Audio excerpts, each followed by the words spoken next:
উল্লাসকর দত্ত ছিলেন ভারতীয় উপমহাদেশের ব্রিটিশ বিরোধী স্বাধীনতা আন্দোলনের একজন বাঙালি বিপ্লবী ব্যক্তিত্ব।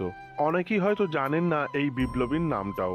উল্লাসকরের জন্ম অবিভক্ত বাংলার ব্রাহ্মণবাড়িয়ার সারাইল উপজেলার কালীকচ্ছ গ্রামে। তিনি কলকাতা প্রেসিডেন্সি কলেজের ছাত্র ছিলেন এবং পরে লন্ডন বিশ্ববিদ্যালয় হতে কৃষিবিদ্যায় ডিগ্রি অর্জন করেন। তবে কলেজে পড়ার সময় ইংরেজ অধ্যাপক রাসেল বাঙালিদের সম্পর্কে কটূক্তি করায় উল্লাসকর তাকে আঘাত করে বসেন। এই জন্য উল্লাসকরকে কলেজ থেকে বহিষ্কার করা হয়েছিল। এই সময় থেকে তার জীবনে পরিবর্তন আসে। সেই সময় থেকেই তিনি ধুতি পাঞ্জাবি পরা শুরু করেন। পরবর্তীকালে বিপিনচন্দ্র পালের অনুপ্রেরণায় উল্লাসকর দত্ত প্রথমে বঙ্গভঙ্গ বিরোধী আন্দোলনে যোগ দেন, পরে যুগান্তর দলে যোগ দেন। তিনি বিস্ফোরক নির্মাণে অভিজ্ঞতা অর্জন করেন। তার ফর্মুলায় তৈরি বোমা পরীক্ষা করার জন্য একদল বিপ্লবী বেছে নেন দেওঘরের নিকট নির্জন দিঘারিয়া পাহাড়। 1908 সালের 1 মে পরীক্ষার দিন বোমা ছোড়ার সময় আহত হয়ে মারা যান বিপ্লবী প্রফুল্ল চক্রবর্তী ও উল্লাসকর দত্ত মারাত্মকভাবে জখম হন।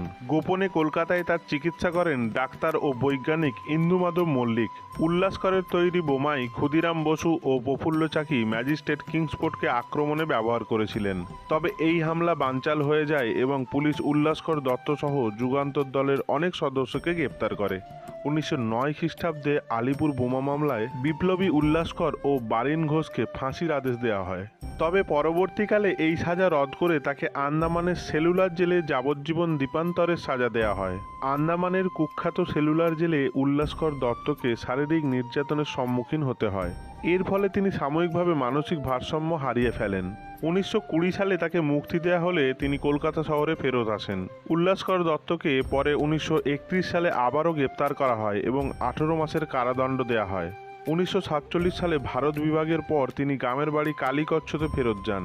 1948 খ্রিস্টাব্দে 63 বছর বয়সে বিশিষ্ট নেতা বিপিনচন্দ্র পালের বিধবা মেয়ে শিলা পালকে বিবাহ করেন। উল্লাসকর দত্ত বিয়ের 10 বছর কাটানোর পর তিনি 1957 সালে কলকাতায় ফেরত আসেন।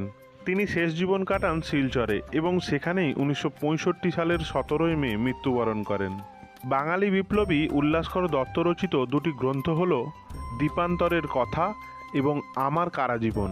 ওল্ড গপ্প চ্যানেলের এই ছোট্ট ভিডিওর মাধ্যমে শ্রদ্ধা জানাই এই বাঙালি বিপ্লবীকে। এই ছোট্ট ভিডিওটি আপনাদের যদি ভালো লেগে থাকে চ্যানেলটি সাবস্ক্রাইব করে পাশে থাকুন। ধন্যবাদ।